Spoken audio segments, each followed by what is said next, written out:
Hello everybody, this is Saurabh Kumar. Welcome to our channel developing mind. तो आज हम SST का मोस्ट एक्सपेक्टेड क्वेश्चन करने वाले हैं जो कि टर्म 2 के लिए बहुत ज़्यादा इम्पॉर्टेंट है। तो चलिए आज हम हिस्ट्री और सिविक्स का करेंगे। हिस्ट्री का 4 क्वेश्चन और सिविक्स का 4 क्वेश्चन जो बहुत ज़्यादा इम्पॉर्टेंट है और ज़्यादातर बोर्ड में पूछा जाता है। तो चलिए हिस्ट्री का आज पहला क्वेश्चन शुरू करते हैं जो कि नेशनलिज्म इन इंडिया चैप्टर से है। तो पहला क्वेश्चन है, how did Mahatma Gandhi successfully organise satyagraha movement in various places just after arriving in India, explain by giving 3 examples. तो हम ये देखें तो ये क्वेश्चन किस चैप्टर से पूछा गया है। तो चैप्टर तो हम समझ गए नेशनलिज्म इन इंडिया, किस टॉपिक से पूछा गया तो आइडिया ऑफ सत्याग्रह, क्योंकि सत्याग्रह के बाद जब गांधी जी आए तो सत्याग्रह का कैसे यूज करके किन 3 जगहों पर उन्होंने सक्सेस प्राप्त किया।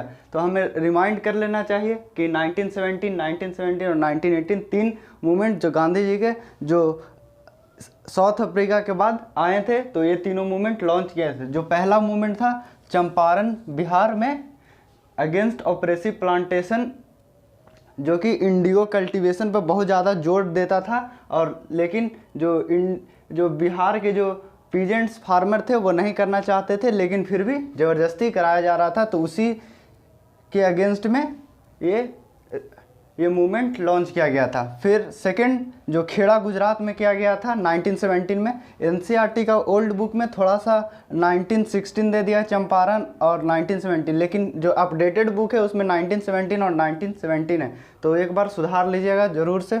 और 1917 तो खेड़ा गुजरात दूसरा मूवमेंट लॉन्च किए थे, उसमें था डिमांडिंग रिलैक्सेशन रेवेन्यू कलेक्शन। तो खेड़ा में हो रहा था पीजेंट्स के साथ कि बहुत ज़्यादा रेवेन्यू टैक्स कलेक्ट किया जाता था, और बल्कि वहाँ पे एक डिजीज़ फैला हुआ था प्लेग, जिसके कारण बहुत सारे पीजेंट पे नहीं कर पा रहे थे। तो उसी के अगेंस्ट में यह मूवमेंट लॉन्च किया गया था। और जो थर्ड जो मूवमेंट वो है 1918 का, जो अहमदाबाद गुजरात में किया गया था इन support of cotton mill worker का जो वेजेस था, जो उनका पगार था, उन्हें सही मात्रा में नहीं दिया जा रहा था। तो ये दरअसल against owner of cotton mill के अगेंस्ट में ये था। तो हम इस क्वेश्चन में ये 3 एग्जाम्पल लिख के, और स्टार्टिंग अगर चाहे तो और बेहतर शुरू कर सकते हैं सत्याग्रह के बारे में लिख के। जैसे लिख सकते हैं सत्याग्रह emphasised the cause for truth, ऐसे लिखकर हम और भी ऐड करके, अगर सत्याग्रह में आप भी जो जानते हैं वो तो क्या कर सकते हैं। हु लॉन्च्ड खिलाफत movement and why was the movement launched, means खिलाफत मूवमेंट का किसने लॉन्च किया और क्या कारण था जो इसे लॉन्च करना पड़ा। तो सबसे आगे देखें तो कौन लॉन्च किया था, मोहम्मद अली और शौकत अली। आगे समझ लिए कि किस टॉपिक से पूछा गया, तो नन कोऑपरेशन, जहाँ पे नन कोऑपरेशन और खिलाफत मूवमेंट दोनों ज्वाइंट होते हैं, मीन्स 1919 के समय हुआ था ये मूवमेंट। तो और फिर ये क्यों मूवमेंट लॉन्च किया गया था, just because of protest against sanction खलीफा और खलीफ एंड द ऑटोमन एम्पायर। तो ये जो मूवमेंट दरअसल लॉन्च किया गया था, जो कि फर्स्ट वर्ल्ड वॉर जब हुआ तो ऑटोमन एम्पायर की हार होती है, तो जो ब्रिटेन और फिर जो अलाइड पावर में जो रहते हैं वो इस पे सैंक्शन लगाते हैं, हार्श ट्रीटी करते हैं। तो उसी के प्रोटेस्ट में ये मूवमेंट लॉन्च किया गया था with the help of non cooperation movement. और भी ऐड कर सकते हैं जो आपको आता है, और जितना मार्क्स का पूछा जाए आप लिख दें। ये मैं आपको बस एसेंस बता दे रहा हूँ आंसर का, बस बाकी आप अपने शब्दों में लिख सकते हैं। और question number 3, how participant saw the civil disobedience movement, means civil disobedience जब हुआ तो पार्टिसिपेंट जो डिफरेंट एरिया में कैसे इसे देखे, किस नज़र से देखे। तो अगर हम इस मूवमेंट को देखें तो दरअसल हर इंसान हर एरिया में देखे, हर पार्टिसिपेंट अपना प्रॉफिट देखता है कि हमें कैसे इंडिपेंडेंस मिले। सबका दृष्टिकोण अलग हो सकता है, different people have different developmental goal, और फिर लिख सकते हैं different people have different independental goal, मतलब हर का अलग स्वतंत्र का गोल था।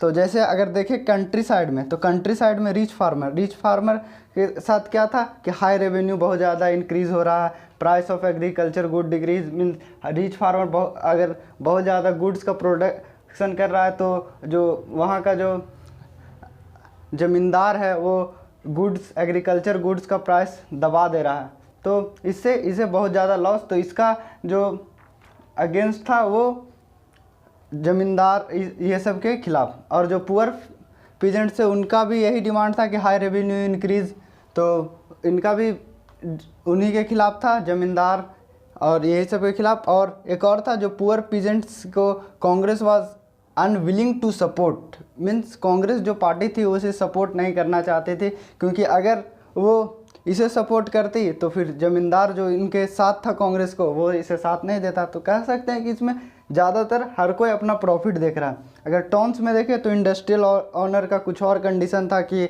इंपोर्ट पे जो टैक्सेस लगाया जा रहा है उसे ख़त्म कर दिया जाए। इंडस्ट्रियल वर्कर को सपोर्ट नहीं किया जा रहा था कांग्रेस के द्वारा, क्योंकि अगर ये सपोर्ट करती है, इंडस्ट्रियल वर्कर का बेसिकली डिमांड क्या था, इनका बेसिकली यह डिमांड था कि वो कितना ज़्यादा टैक्स उन पे रिड्यूस्ड किया जाए, और अगर इनका टैक्स और वेजेस रिड्यूस कर दिया जाता तो वेजेस इनका इंक्रीज़ कर दिया जाता तो इंडस्ट्रियल ऑनर पे ज़्यादा प्रेशर आता कि हम इन्हें कैसे पैसा दे। तो इनका जो मूवमेंट था वो इंडस्ट्रियल ऑनर के अगेंस्ट में। लेकिन जो कांग्रेस पार्टी चाहती थी कि इंडस्ट्रियल ऑनर का हम सपोर्ट करेंगे, क्योंकि इंडस्ट्रियल ऑनर कांग्रेस को प्रॉफिट दे रहा है, इसलिए Congress was also unwilling to support industrial worker. और जो वुमेन को सिर्फ एक सिंबॉलिक रिप्रेजेंटेशन के लिए यूज किया गया था कि ये मूवमेंट में है, जैसे कुछ जो हायर क्लास की जो फैमिली की वुमेन थे उन्हें ही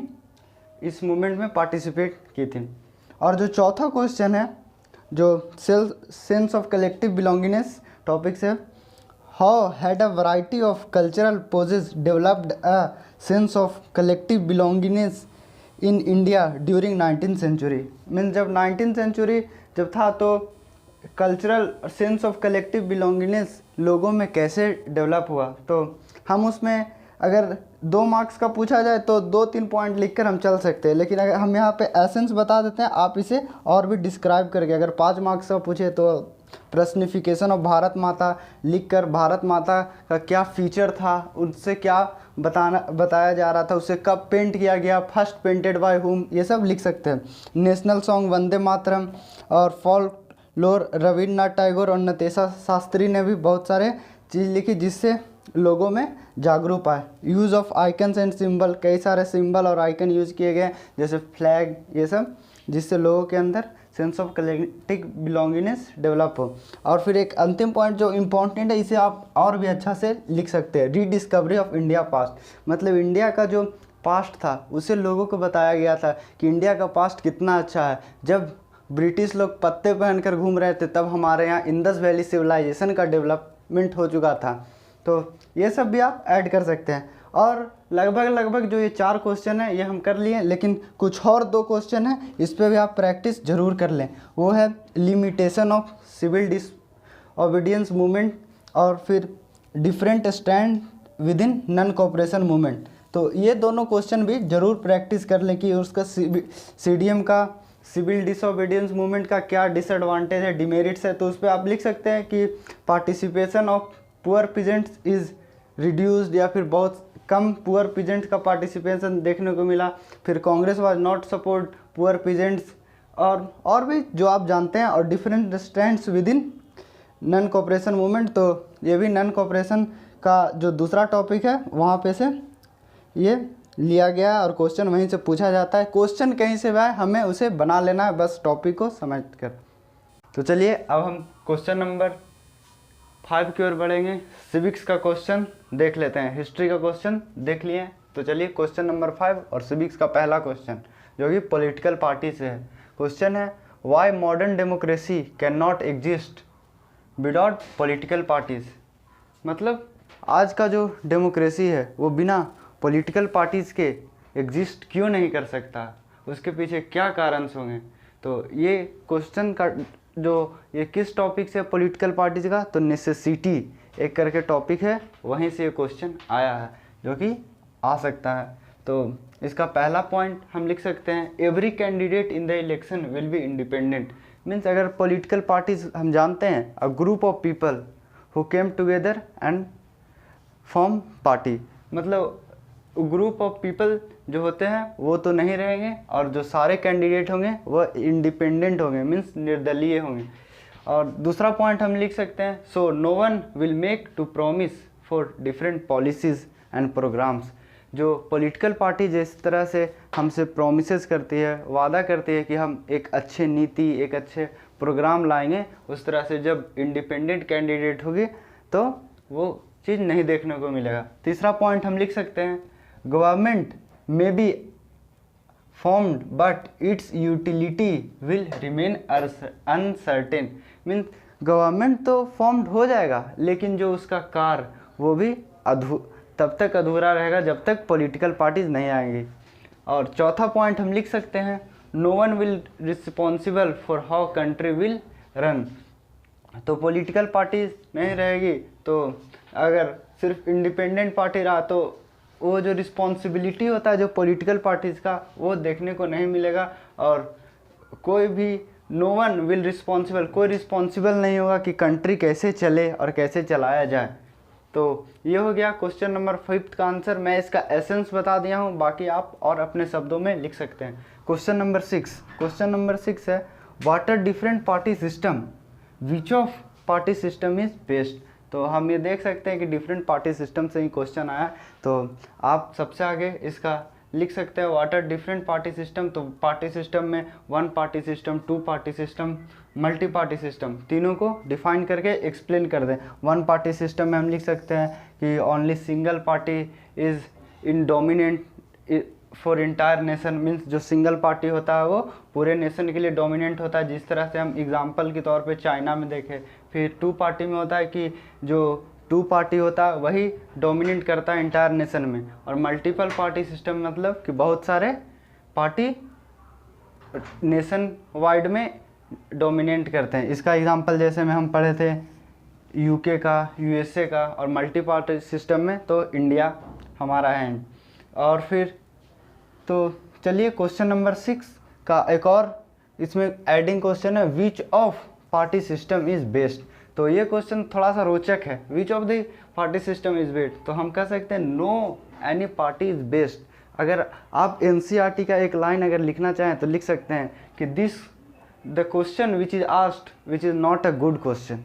मीन्स जो ये क्वेश्चन पूछा गया वो क्वेश्चन ही नहीं अच्छा, क्योंकि no any party is best because party is formed as per their situation, कि वहाँ का सिचुएशन कैसा है उसी के अनुसार पार्टी सिस्टम तय होता है, जैसे 1 पार्टी सिस्टम, 2 पार्टी सिस्टम। तो क्वेश्चन नंबर 6 का आंसर ये रहा, आप इसे लिख सकते हैं अपने शब्दों में।